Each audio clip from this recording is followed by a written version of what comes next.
Hey guys, how to solve the eSIM no service issues on iPhone. Today in this video, I'm going to show you guys a few methods. I hope by using this method, your problem will be solved. So let's see. Method 1, turn on the airplane mode on your phone. Then after a few seconds, you again turn off the airplane mode. To do this, you go to settings. Then here you see the airplane mode. You turn on this. Then wait few seconds, 15 to 20 seconds. Then again, you turn off airplane mode. Method 2, you make sure that you are in an area where the network connection on your phone is good. For example, if you are inside of a building, you may not have a good network connection on your phone. Method 3, turn off the mobile data from your phone. To do this, you go to settings, then you tap on cellular. Here you see cellular data. You turn off this, then wait 15 to 20 seconds.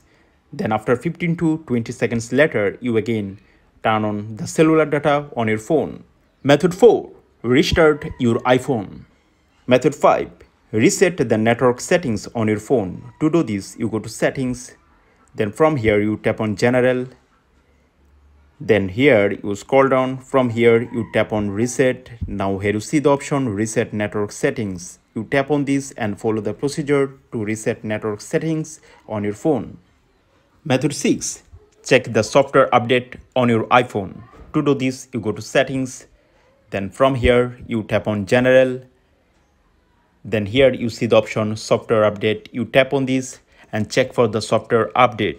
If the update is available, you update the software.